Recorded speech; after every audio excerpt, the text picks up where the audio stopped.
Details చూస్తే రాష్ట్రంలో రైతులను అకాల వర్షాలు వెంటాడుతున్నాయి. పంట చేతికొచ్చే సమయానికి వర్షాలు తీరని నష్టాన్ని మిగులుతున్నాయి. సిద్దిపేట జిల్లా వ్యాప్తంగా ఎదురుగాలులతో కూడిన వానతో కొనుగోలు కేంద్రాల్లో ధాన్యం తడిసి ముద్దైంది.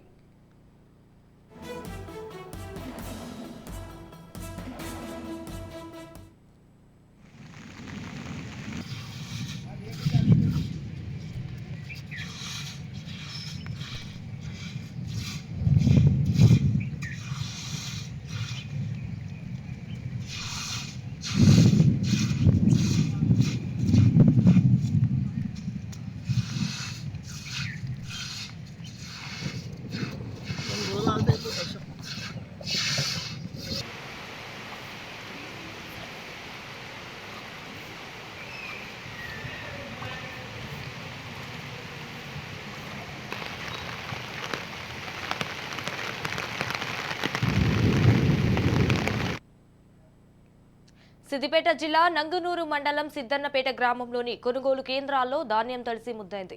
వర్షం నుంచి ధాన్యాన్ని కాపాడేందుకు రైతులు పడరాని పాట్లు పడ్డారు. చెల్లా చెదురైన వడ్లను కుప్పగా పోసి కవర్లు కప్పారు. మరోవైపు రాష్ట్రంలో రేపు కొన్ని జిల్లాల్లో అక్కడక్కడ వడగాల్పులు వీచే అవకాశం ఉందని హైదరాబాద్ వాతావరణ కేంద్రం హెచ్చరించింది.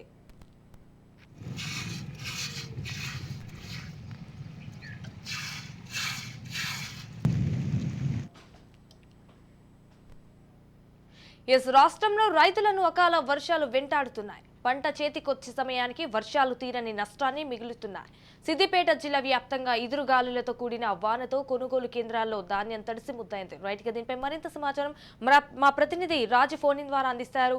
రాజు, చెప్పండి. సిద్దిపేట జిల్లా వ్యాప్తంగా గత 2 రోజులుగా అకాల వర్షాలు కురుస్తా ఉన్నాయి.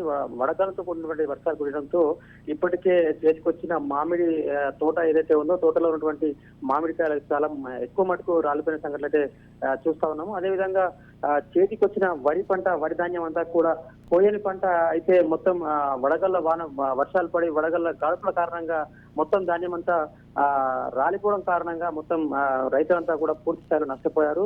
వర్షము అటు వడగళ్లతో ఇప్పటికే పూర్తి స్థాయిలో రైతులు అయితే నష్టపోయినారు. మొత్తానికి సిద్దిపేట, నంగునూరు, తర్వాత సిద్దిపేట రూరల్ మండలము, చిన్నకొర్రు మండలాల్లో పూర్తి స్థాయిలో వర్షం పడడంతో రాత్రి నుంచి ఏదైతే ఇప్పటికే ధాన్యాన్ని మార్కెట్ యార్డ్ చూసినటువంటి ధాన్యం కూడా పూర్తి స్థాయిలో తడిచిపోయింది. రైతులు ఇప్పుడు ప్రభుత్వాన్ని అయితే కోరుతా ఉన్నారు. ఎట్టి పరిస్థితుల్లో రైతులకైతే న్యాయం చేయాల్సిందే, తడిసిన ధాన్యాన్ని కూడా కొనాల్సిందని చెప్పి రైతులు డిమాండ్ చేస్తాం. అదేవిధంగా బీఆర్ఎస్ పార్టీ కూడా ఒకవైపు డిమాండ్ చేస్తా ఉంది. గతంలో మేము ఉన్నప్పుడు పూర్తి స్థాయిలో ధాన్యాన్ని కొనుగోలు చేశాం, ఇప్పుడు కూడా తడిసిన ధాన్యం కూడా కొనుగోలు చేయాలి. అదేవిధంగా పంట నష్టం కూడా వెంటనే ప్రకటించాలి, రైతులను ఆదుకోవాలని చెప్పి కూడా డిమాండ్ చేస్తా ఉన్నారు. మొత్తానికి జిల్లా వ్యాప్తంగా కూడా అటు నంగనూరు, చిన్నకోడూరు, సిద్దిపేట రూరల్ మండలం, గజ్వెల్, దుబ్బాక, మిరుదొడ్డి మండలాల్లో ఈ రోజు ఉదయం పెద్ద మొత్తంలో వర్షం పడడం కారణంగా అటు వరి పంట, అదేవిధంగా మామిడి చెట్లు పూర్తి స్థాయిలో మామిడికాయలు రాలిపోయి తర్వాత వరి ధాన్యం అంతా కూడా తడిసిపోయి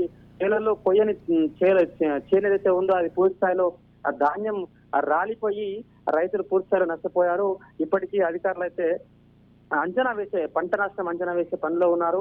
ఈ సాయంత్రానికి కొంత పంట నష్టం అంచనా వచ్చే అవకాశం అయితే ఉంది. కానీ రైతులు మాత్రం లబోదిబో మొత్తుకుంటున్నారు. అకాల వర్షాల కారణంగా మేము సర్వం కోల్పోయాం కాబట్టి ప్రభుత్వం ఆదుకుంటేనే మేము బతకగలుగుతాం, లేకపోతే మాకు జీవనం లేదు అని చెప్పి కూడా ఆవేదన వ్యక్తం చేసిన పరిస్థితి కనిపిస్తా ఉంది కళ్ళాల్లో.